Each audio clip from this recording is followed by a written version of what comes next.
Sir, could you introduce yourself? Tell us associations that you're with, your positions, and how long have you been in the colored gemstone industry, sir? Hi, my name is Safraz Jabir, and I've been in the trade for more than 15 years now.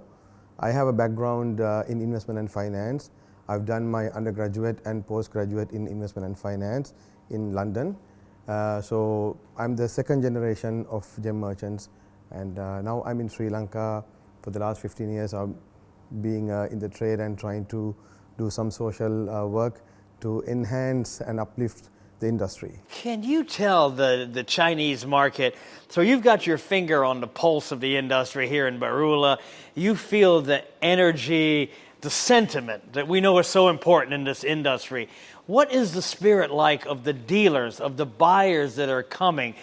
Emotionally, what is their mindset like? At the moment, what I see is now there is a big trend, a big change of people coming into the trade, especially after the COVID. Things have changed much, and especially Sri Lanka being a very coming under a very difficult situation after COVID, and with all the political instability, we see a lot of people have realized that color stones is a place where they can invest, where they see lots of safety when they invest in color stones, especially after the post-COVID era. You see the stock markets are not sure, it's very volatile, right? And also like even the whole world printed money, especially all the central banks, they printed money. So everyone is very keen in understanding the color stone market. So there are lots of people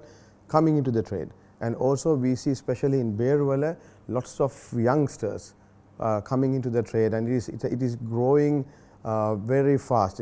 And you see every day you go to the Barula market, you see lots of new people, new faces. So it is a big challenge for us also as an association to control all these, because we need to make sure everyone does business in a very safe place, so that and also it's a high value business. So we see lots of new people coming into the trade. So that is actually very welcoming. And we see lots of foreigners, especially Chinese. We see many Chinese coming into Patta gem market to do trading. So it is actually growing very fast. So we are very happy about it. And we are also doing whatever we can to make this place even more better for everyone to do business. Do you see new faces, new people in the colored gemstone business, let's say the buyers, the foreign buyers coming, do you see them coming, new people from America, from Europe, from China, or are the new faces predominantly from China? To be very frank with you, we see lots of Chinese. Most of the people we see are from China, right? But when you take the Chinese history, maximum when you go back 10 years, 15 years ago, there was not a big market in color stone for China. Now, since the social media is opened up, the Instagram is there, you name it, TikTok, everything is there. So people are more aware of it. So now China is opening up. It's just the beginning, right? When you take the population as a whole, it is nothing. It's just 0.0001%. So it is a very welcoming news that Chinese are very much interested to come and explore the market. And I know I've been to China a long time ago, and then and now I see a huge difference.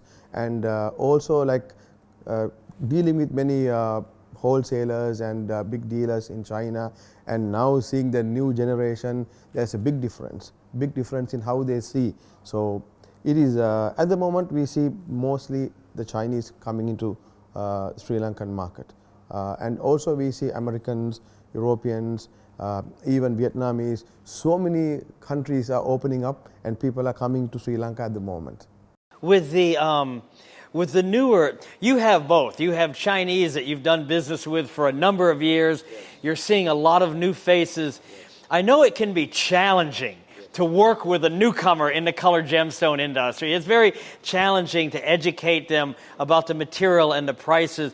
Do you find the new Chinese faces learn fast and are able to do business with you professionally quickly?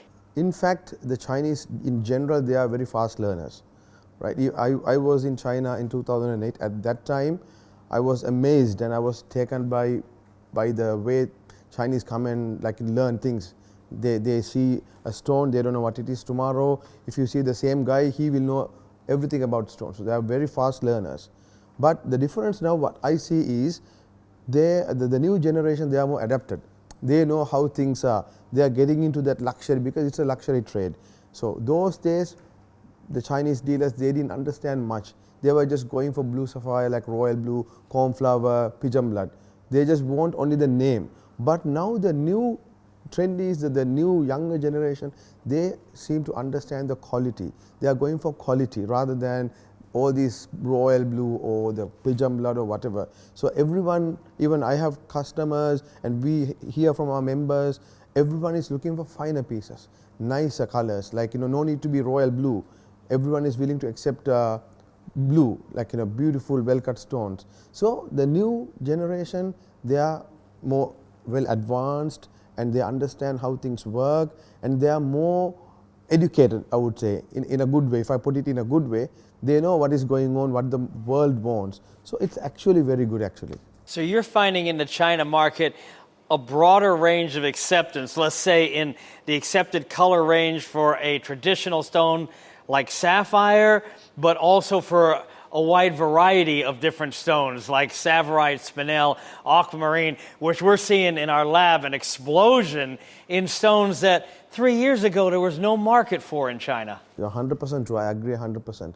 So when you deal with Chinese, there was this illusion or there was this thought that they say, okay, we want only unheated stones, we want only pigeon blood, we want only royal blue, we want only Sri Lanka. But now people are accepting Madagascar stones. They are as beautiful as Sri Lanka stones. And now they are going for savarites. They are going for mint savarite now. Before they wanted only vivid green. Now people are willing to go for mint savarite. Now before they didn't understand much about spinels, but now they are understanding about Mahengi, they are understanding about Sri Lankan spinels. So the spectrum is getting more and more wider. So they are willing to accept, it's not only about, people have understood, it's not only about one or two stones, it's about the beauty of the color stones. So I think overall in China, everyone is, even heated stones, everyone is buying heated stones now. So it is actually very welcoming and everyone is very understanding about how the challenges are, because now as time goes by, you don't find much unheated stones. So people are willing to go for heated stones. So all this is actually welcoming. Besides the Chinese dealers in Berula buying, you have now the broadcasters. Yes. So, you can see Chinese in offices with their iPhones set up and they're selling online and getting stones from the dealers. Yes. I know sometimes this can be frustrating, but do you see this as something positive for future growth for both the Chinese market and educating the consumer and also the Berula trade for the future? We have to take everything positive. That's what we believe in, because you can't say no and you can't say I don't know. So as time goes by, things change. I mean, 5 years ago, no one thought about much of online sales, right? So now everyone is talking about online sales. I know companies, they have hired a different marketing team, a team where they take online photos and they go online and sell it with Instagram and all those things. So, I mean, as far as my personal point of view is that it's a good thing that, okay, because things, world is fast, everything is changing. So now we have to talk about AI. So all this we have to understand and get adapted. So I think even I see a lot of Chinese coming to the Berula market. They do online sales. Even in the evening you can see with some lights people are selling on auctions. So it is interesting, we also have to learn about it. So when we see something, we should not look at it like a threat. We have to always see how we can also learn, but we have to always make sure it is done ethically. You have to do it in a proper way, that you don't cheat the customers. So that is why our association is coming in, and we make sure that we don't encourage, or we have no space for anyone who is trying to do unethical business. So it has to be that way. So we are happy about it. Yeah. So we've talked about the buying side. What about the supply side? I know everyone's talking about they've never seen so much demand compared to the supply. Let's take, for instance, Mahenge spinel. I know the Sri Lankans are strong in Mahenge spinel, and I've heard recently there's more production. How do you see the availability in the market for Mahenge spinel? Okay, when it comes to spinels, especially Mahangi spinels, now you see some production coming out. For the last 1-2 years, there have been we've seen a beautiful, amazing stones coming out from Mahangi. But as time goes by, whatever comes, and now we don't see that again. I mean, it is diminishing, right? But a lot of people now, it's aware. People are very aware of it, that Mahangi spinels are as good as ruby. Actually, the prices are also very, very, very competitive, right? So Mahangi spinels, it's something that is new, but it's been there for some time. But again, this with the information technology and all these social media promotions, people know about everything now. So everyone wants to have a piece of a Mahangi spinel or whatever, anything which is coming up. And even Chinese, they are also very positive about it. I mean, if you see those different beautiful colors, I mean, anyone would want to have one with them. So I think it is also good. In China, there's a growing demand for savarite, especially the vivid greens and the mint greens, which I know are popular all over the world. How are you seeing the supply from Africa and the availability in Beirula for the vivids and the mint green savarites compared to the demand? When you take savarites, even spinels, the production, all of a sudden you see a lot of stones coming in, and all of a sudden you don't see any stones, right? So it's kind of seasonal, I would say. So it is like an up and down road. The prices have also gone up because there's so much demand, but the production is less overall. So that is what I feel at the moment, because you don't see much production at the moment. For sapphire from Madagascar, you know, especially the blues and the pinks from the Ilokaka area, but in general from Madagascar, how do you see the supply now compared to what it was before, for untreated material or even for heat-treated material? It's a good question. It's now we don't see much sapphires like before. Before, when we go to the market, you see at least 10 royal blue beautiful stones. But now I would love to see one in a week's time. It's very difficult because the production, number one is the production is anyway slow. Number two is there is so much demand in the market, and lots of new entrants have come into the market. So there is crazy demand for all sorts of stones. So that is another thing which the prices have gone up so much, and you don't actually see much stones now. The production has actually dropped. It has dropped drastically. And I feel if this trend continues, the color stone prices will even be much more higher in the future. So even as of now, for us, we can't understand where the prices are going, and to see fine stones is a challenge. So this is where I feel at the moment where we are. You know, it's interesting. When I was in Sri Lanka the last couple of times, I'd see so many guild customers and students, and many of them dealt in ruby and in emerald. And they were here buying sapphire because they felt, sapphire is so much less than ruby and emerald. But I don't think they realize that sapphire has been going up in price very steadily now, increasing in price. Is that true? 100%.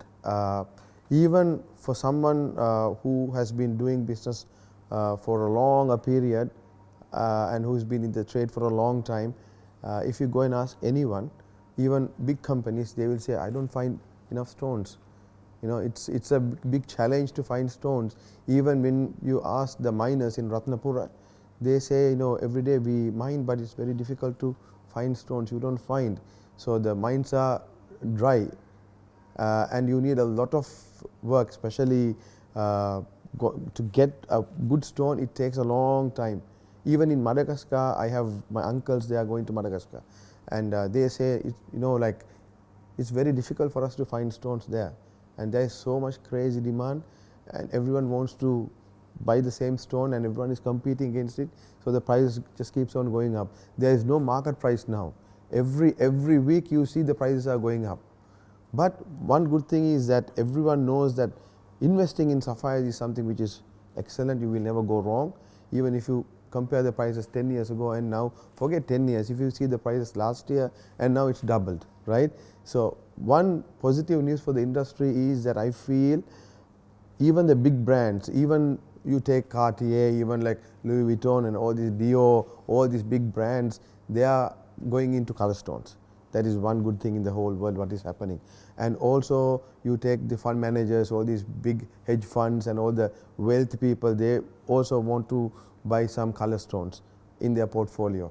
So all this is actually good news. So that, and I feel maybe in 5 years time, if we do another interview, we can actually see where the prices will be in 5 years. And we are very strong, we are very positive about the color stone industry, and especially Beruwala being the hub where you see many thousands of people coming here to trade every day. Before it was only Wednesdays and Saturdays, but now you take every day people are busy, right? And we find it very difficult for those who are going in the road because there's no space to park the vehicles. I mean, forget about parking the vehicle. There's no space for you to walk also. So there's so much bustling, so much things positively happening there. That's interesting. We hear so much, whether we're in Beruwala or Canterbury, that traditional wholesalers, whether they're American, Chinese, whoever they are, they're in the market and they're finding it so difficult to get the stones. We've heard from many big suppliers that the big brands, whether it's Chow Tai Fook, Cartier, Signet at a more commercial level, they're almost buying the stones as they're being cut. And there's not as many stones for the middle of the supply chain now. Are you finding that true also in Beruwala? Now what happens is when you take color stones, it is something that people have realized, even like you said, Chow Tai Fook, even Cartier or Bulgari, all these guys, they have realized rather than just putting a diamond, it will look much better if you have a color there, right? So as far as I know, I heard someone was saying up until 1940s, I'm sure you know better than me, color stones and diamonds were at par, right? But from there onwards, De Beers came in and they did this Diamonds Are Forever campaign, and everyone actually went for diamonds. Nobody was there to promote the color stones. Now like we see institutions like Guild coming up, they are doing lots of work for the industry. They are trying to educate the customers about color, right? So it's safe to invest, safe to buy and keep color stones. So all these things, education, social media, awareness, people are more confident now to invest in color stones rather than just buying a ring and keeping with some diamonds. So every brand wants some stone there, right? So they want a big spinel or a big ruby or a big sapphire. So that is actually driving the market now. It is going very, very far. And in my personal point of view, what I say is, we all say the prices are going up crazy, but now only we are getting the real price. Before it was the miner will come and sell the stone to someone and we give it to another guy and they buy, and then it will go to Hong Kong, from there it goes to Europe. But now the Europeans, I mean, with the new trend is now you need the story. Everyone wants to know from where you got the stone. So the clients, the high-end clients, they would like to know, okay, how did you get this stone? So when you go to Bulgari, they will say, I went to Beruwala, a place in Sri Lanka where we saw stones. We bought from the direct miners and we cut it. So they do all these process. It's called like ethical mining and all that. Everyone is talking about ethical mining.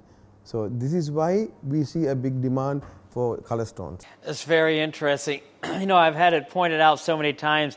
If you look at a large top quality spinel compared to a large top quality diamond, the rarity is so much higher. The same is true for emerald, ruby, sapphire, but especially a stone like a Tsavorite or a spinel or an alexandrite.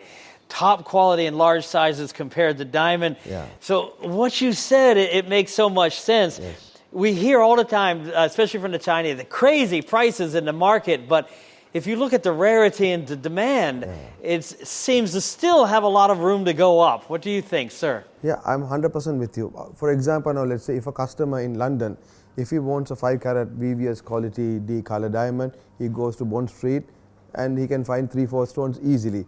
But if you go and ask someone for a 10-carat royal blue unheated Ceylon or a 10-carat vivid green savarite or a 10 carat red spinel, it's difficult to find. You can't find. I'm sure you can't even find one stone, right? That's why, because what, like correctly you said, diamonds are not rare. Diamonds you find many, but color stones are very rare. It's very unique. So you don't find many. Simple as that. Thank you very much. Thank you. Thank you. It's a pleasure. Thank you so much. Thank you.